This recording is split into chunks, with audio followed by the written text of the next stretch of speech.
O Senhor é o meu pastor, nada me faltará. Deitar-me faz em verdes pastos, guia-me mansamente às águas tranquilas. Refrigera a minha alma, guia-me pelas veredas da justiça, por amor do seu nome. Ainda que eu andasse pelo vale da sombra da morte, não temerei mal algum, porque tu estás comigo, a tua vara e o teu cajado me consolam. Prepara uma mesa perante mim, na presença dos meus inimigos.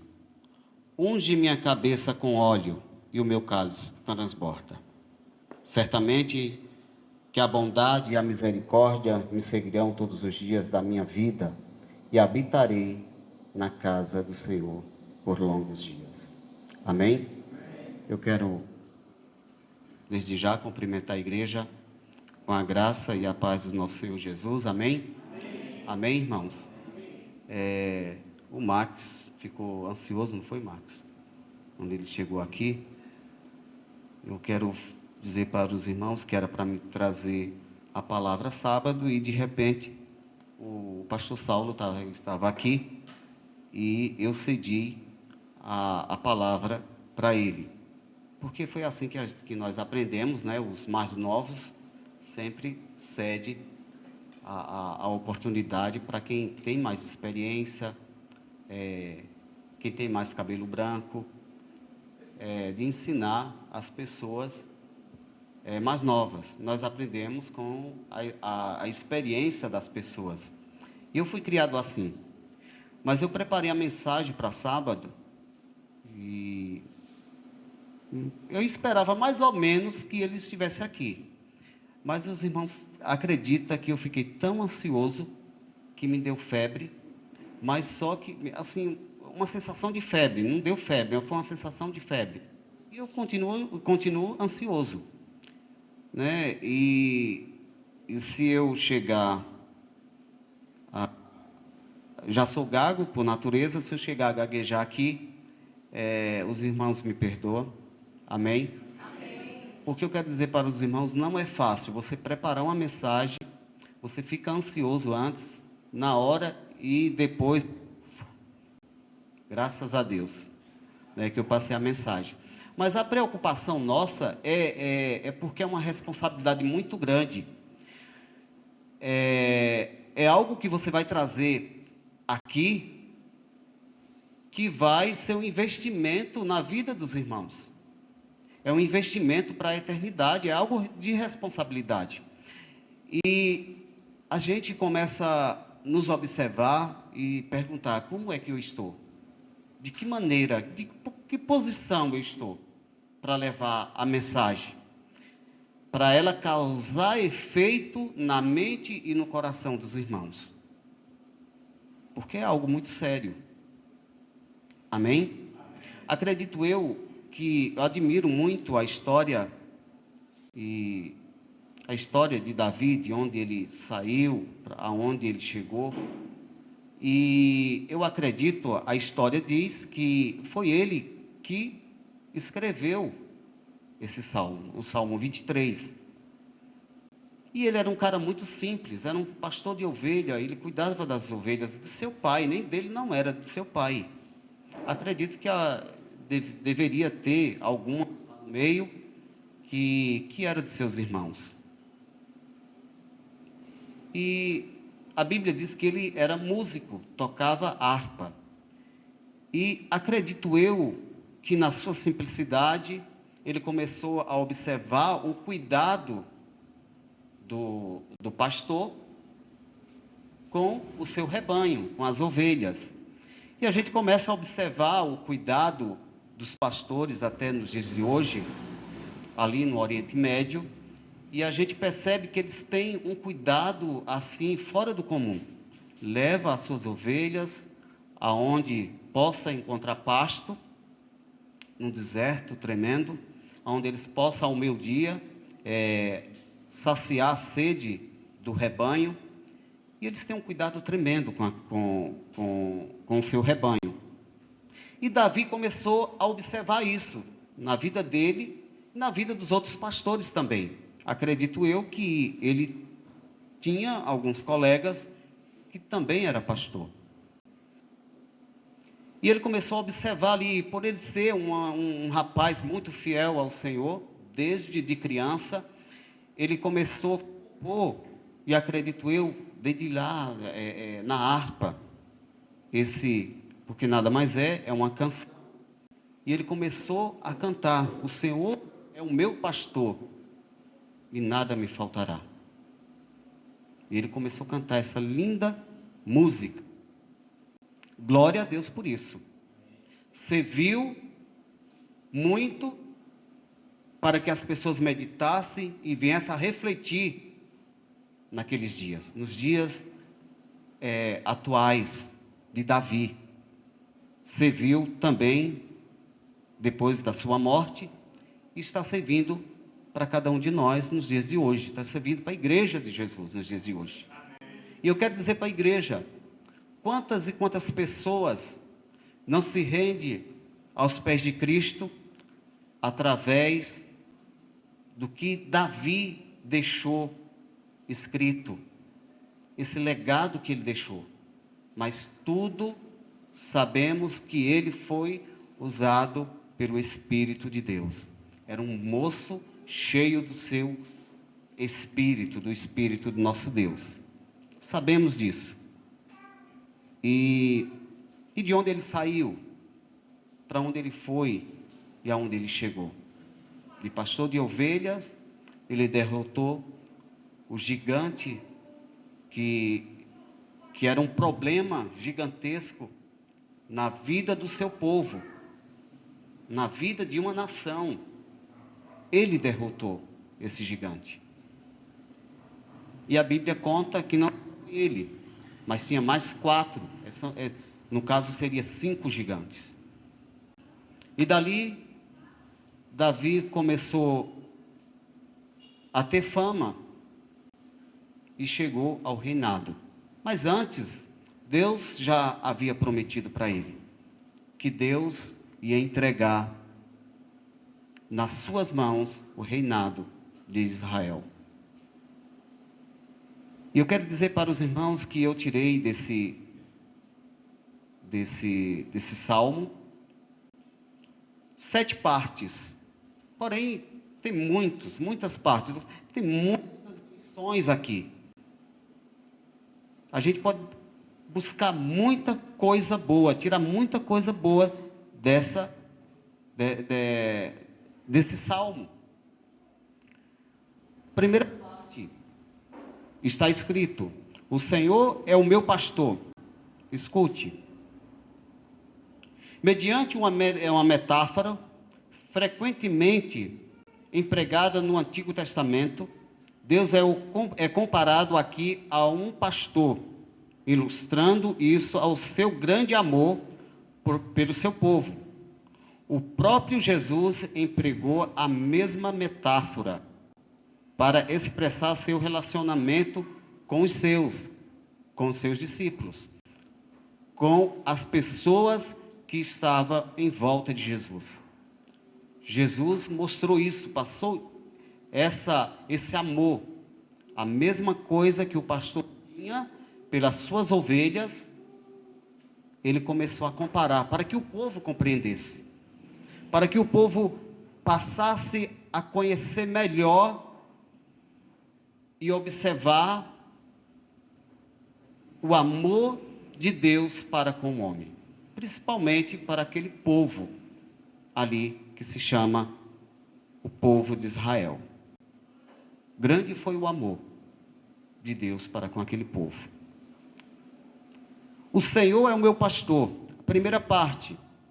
Daqui eu terei 3 verdades que se destaca muito bem. Primeira verdade: Deus, através de Cristo e o Espírito Santo, está tão afeiçoado a cada um de seus filhos que ele deseja amar, cuidar, proteger, guiar e estar perto de seus filhos, como um bom pastor que cuida das suas ovelhas.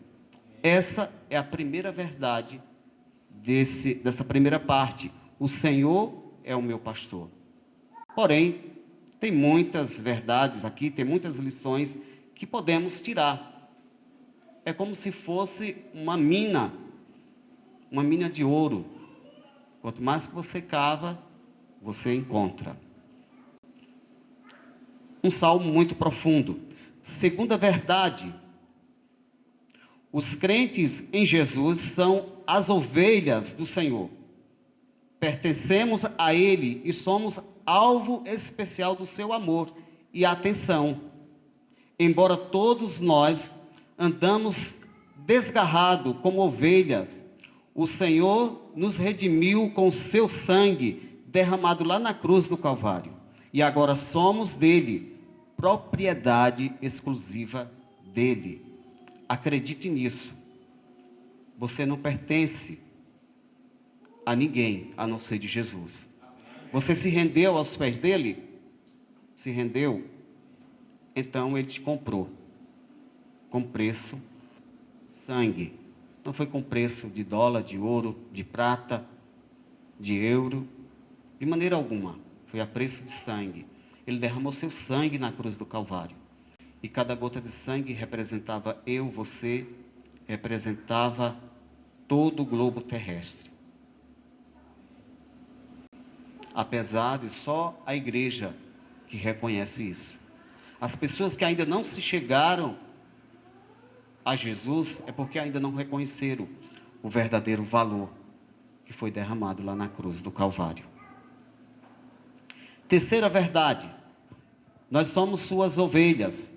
Podemos lançar mão das promessas desse salmo quando atendemos a sua voz e o seguimos. Quando nós ouvimos a voz do pastor nos chamando, nos ensinando, nos mostrando o caminho, ou seja, a vereda, que a Bíblia mais antiga fala a vereda, que é o caminho onde as ovelhas caminhavam, junto com o pastor, e o pastor saía chamando as ovelhas. Se fosse outra pessoa, jamais ela reconheceria a voz, porque ela reconhece a voz do seu pastor. Da mesma forma, é o verdadeiro discípulo de Jesus. Ele reconhece a voz do seu pastor. Amém? Você tem reconhecido a voz de Jesus? Você tem reconhecido quando ele te chama pelo seu nome e fala: filho, não é dessa forma que eu quero que você viva. Eu quero que você viva desse jeito, segundo a minha palavra. Amém? E a segunda parte é essa. O salmista declara: nada me faltará. Em outras versões, principalmente a original, não é nada me faltará, é se de nada tenho falta. A versão original é essa. O tradutor, ou seja, não é tradutor, que não tem como traduzir do hebraico para o português.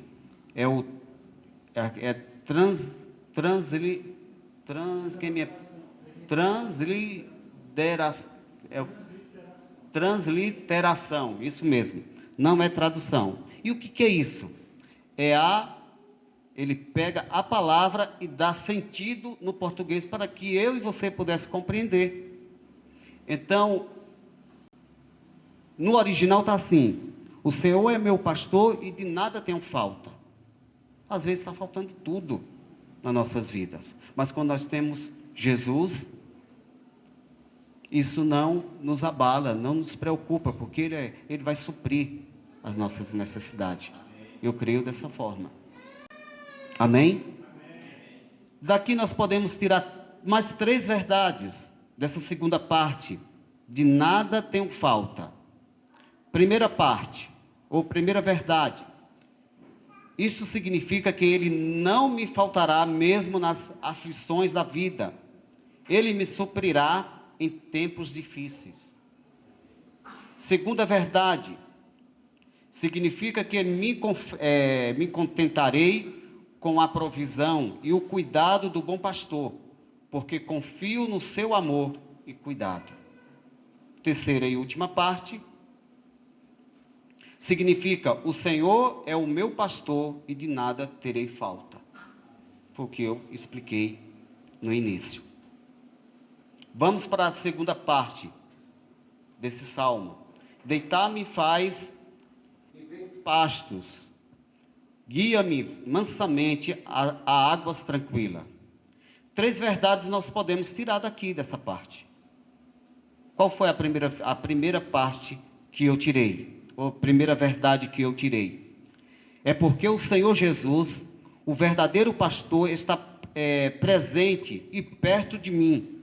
Posso deitar em paz, livre de todo medo e ameaça do inimigo que nos rodeia e nos cerca.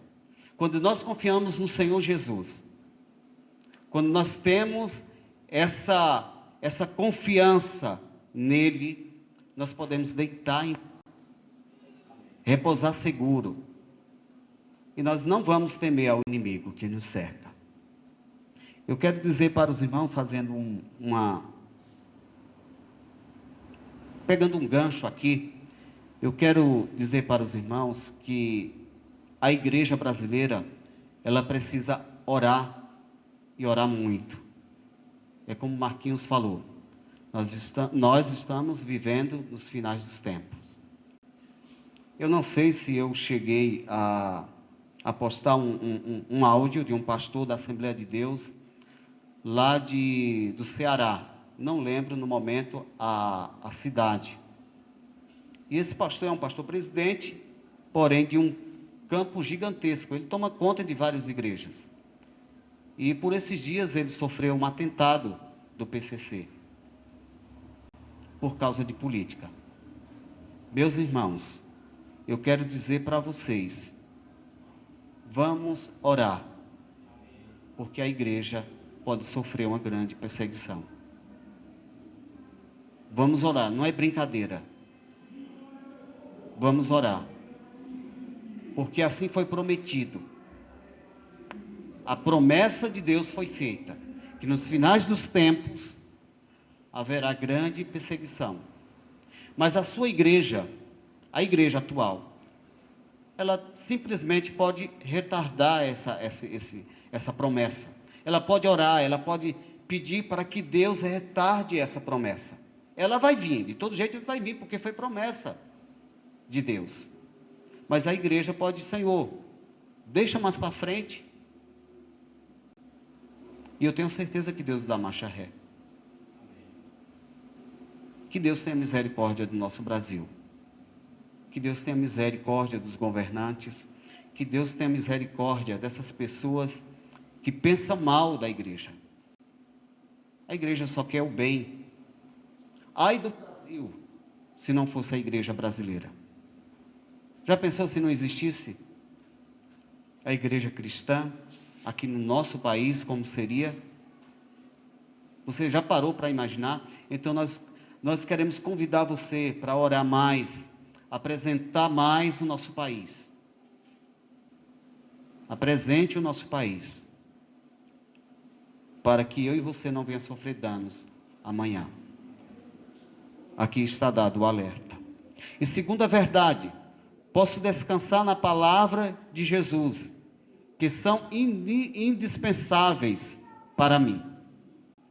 Terceira e última verdade é que ele me guia mansamente às águas tranquilas no seu espírito. Ou melhor, do seu espírito. Então, ele tem trazido paz através do seu espírito, para mim e para você. Amém? E quarta parte desse salmo, refrigera a minha alma. Podemos tirar daqui 2 verdades.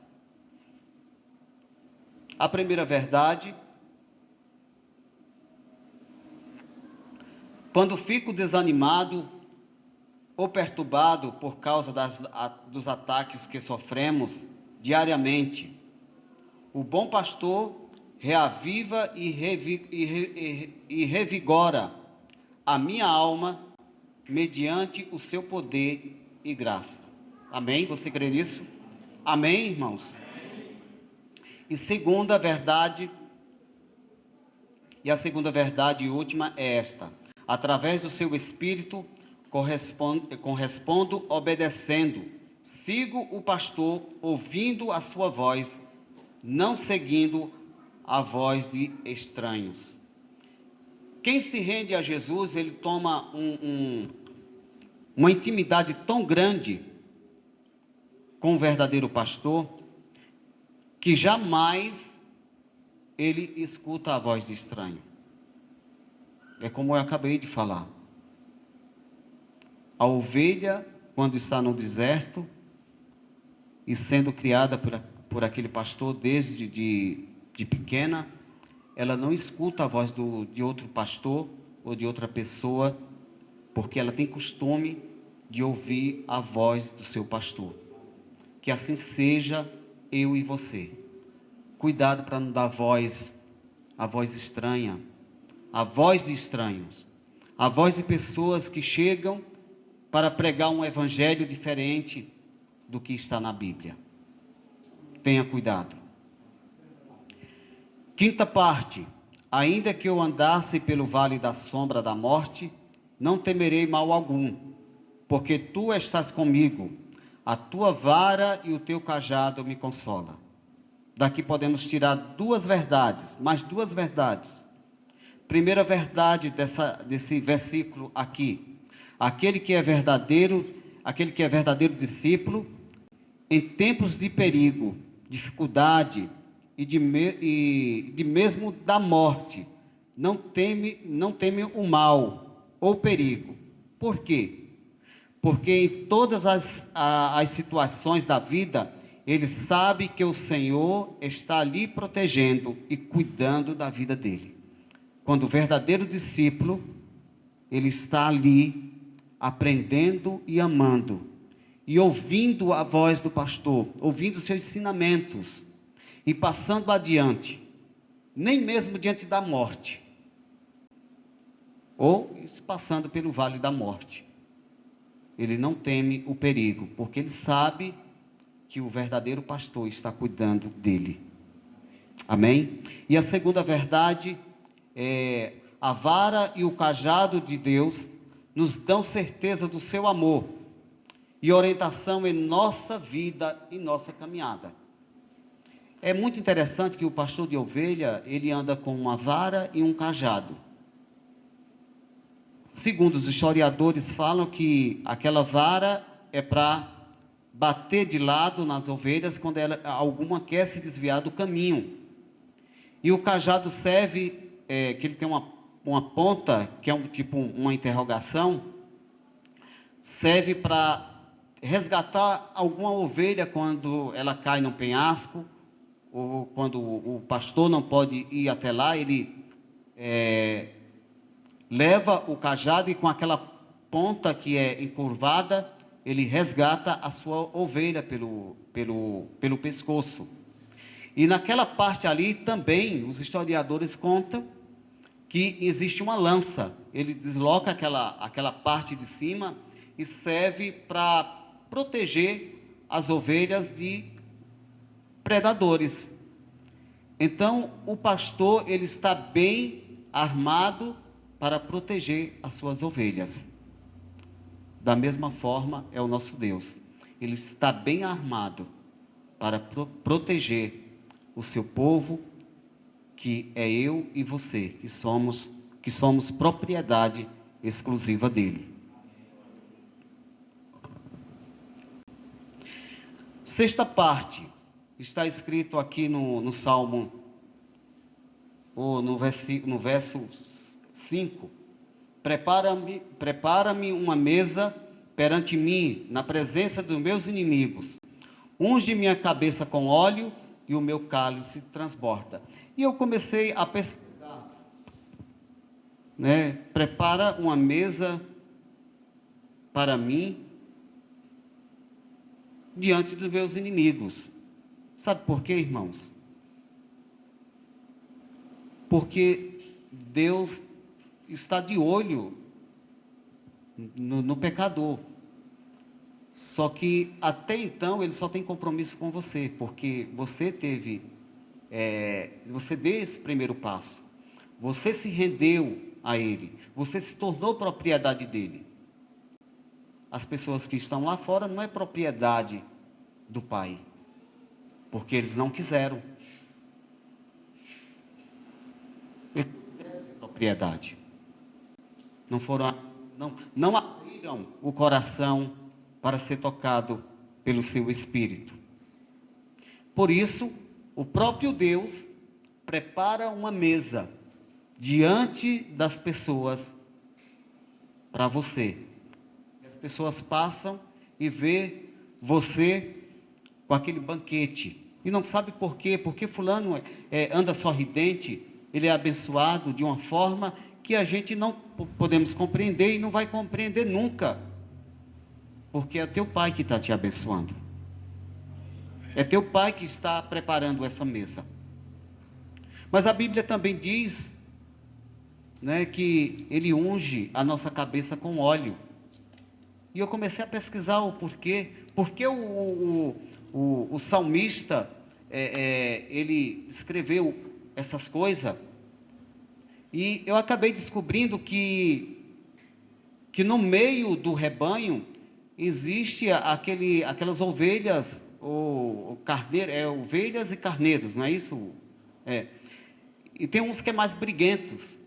E às vezes eles querem dominar o território deles. E eles começam a brigar.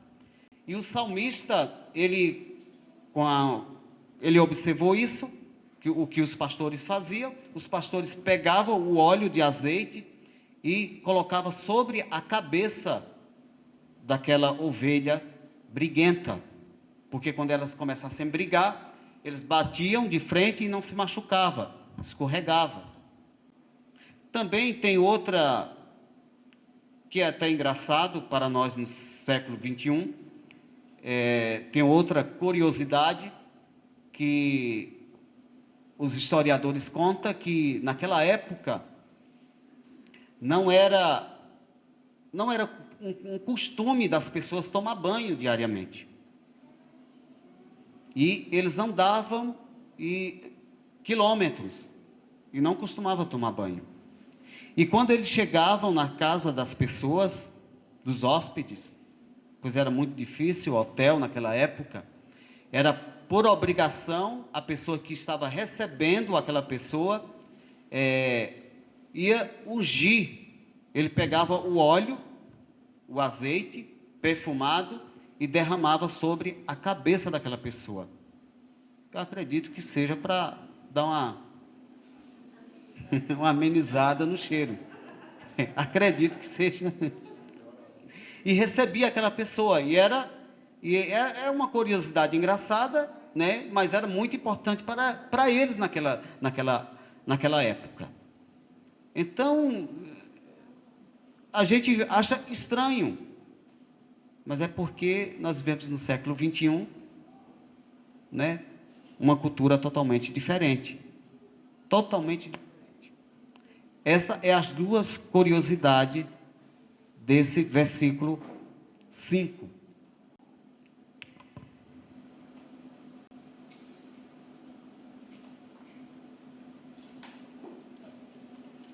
Aqui, a sétima parte e última também,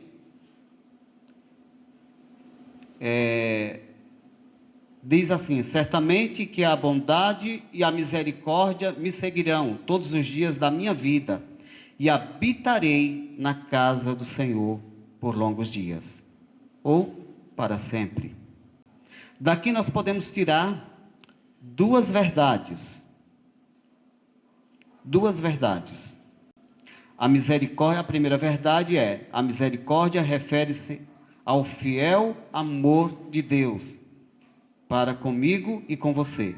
Em qualquer situação podemos confiar que o bom pastor fará com que todas as coisas cooperem para o bem daqueles que ele ama. Às vezes nós estamos passando por um deserto, por alguns desertos, e oramos, pedimos para que Deus venha nos socorrer, e me parece que os céus fechou, Às vezes não acontece isso. Isso aconteceu com Daniel. 21 dias. Os céus fechou. Daniel pediu uma resposta a Deus. E os céus fechou para ele. E lá na frente, ele ficou sabendo o porquê. O inimigo das nossas almas, irmãos, é real. É tão real quanto eu e você. Precisamos nos fortalecer em oração, em fidelidade a esse amor que é sublime. Por mais que demore a tua resposta, não desiste, não desista. Espere no Senhor. Mais cedo ou mais tarde, sei lá se é mais cedo ou mais tarde, podemos dizer na hora certa, a resposta vai chegar. Amém? E a última e segunda verdade é que o nosso alvo é seguir o bom pastor e desfrutar da sua bondade e misericórdia e um dia estar com ele eternamente. Essa é a nossa esperança. Essa é a esperança de cada cristão, de cada discípulo, de um dia estar com ele para todo sempre. Essa é a nossa esperança de um verdadeiro discípulo, de uma verdadeira pessoa que ama, está com o coração rasgado diante de Deus. Essa é a mensagem que eu quero passar para a igreja nesta noite. Vamos nos colocar de pé e vamos orar. Amém?